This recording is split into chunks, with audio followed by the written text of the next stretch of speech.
Kutoka Moscow, Urusi, mwanadiplomasia mwandamizi wa Iran Abbas Araghchi amekutana na rais wa Urusi Vladimir Putin katika mazungumzo yaliyolenga kuimarisha ushirikiano kati ya mataifa hayo mawili pamoja na kujadili changamoto zinazoikumba dunia kwa sasa.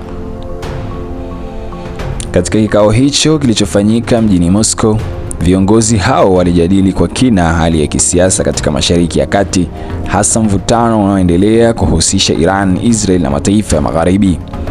Araghchi aliwasilisha msimamo wa Iran kuhusu masuala ya usalama wa kikanda na kusisitiza umuhimu wa mazungumzo badala ya migogoro ya kijeshi.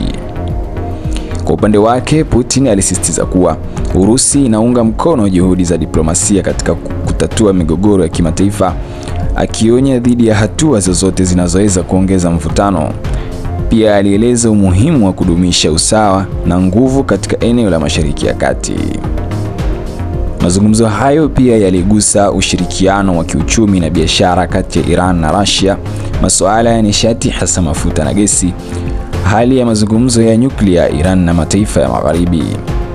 Vyanzo vya karibu na mazungumzo hayo vinaeleza kuwa mkutano huo unaashiria kuimarika kwa uhusiano wa kimkakati kati ya Tehran na Moscow, hasa katika kipindi hiki cha mvutano wa kimataifa. Mkutano huu unaonyesha wazi kuwa Iran na Urusi zinaendelea kushirikiana kwa karibu katika masuala ya kisiasa na kiusalama, huku zikijaribu kuweka msimamo wao dhidi ya ushawishi wa mataifa ya Magharibi. Vyanzo vya karibu na mazungumzo hayo vinaeleza kuwa mkutano huu unaashiria kuimarika kwa uhusiano wa kimkakati kati ya Tehran na Moscow, hasa katika kipindi hiki cha mvutano wa kimataifa.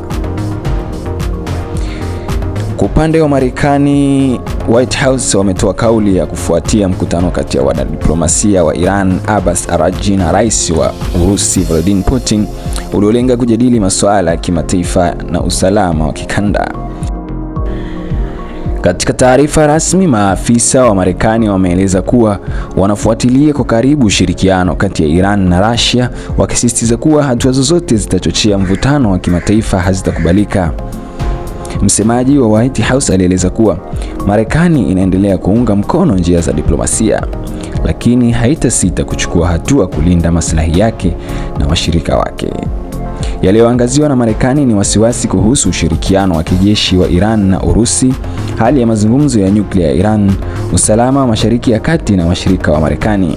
Aidha, United States imeonya kuwa itaendelea kushirikiana na washirika wake kuhakikisha kuwa Iran haipanui shughuli zake za nyuklia kwa njia isiyodhibitiwa.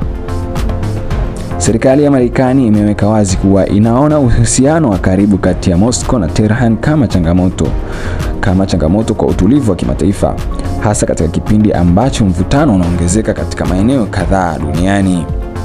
Kauli ya White House inaonyesha tahadhari kubwa juu ya ushirikiano wa Iran na Urusi, huku Marekani ikiweka wazi kuwa itaendelea kufuatilia na kuchukua hatua pale panapohitajika.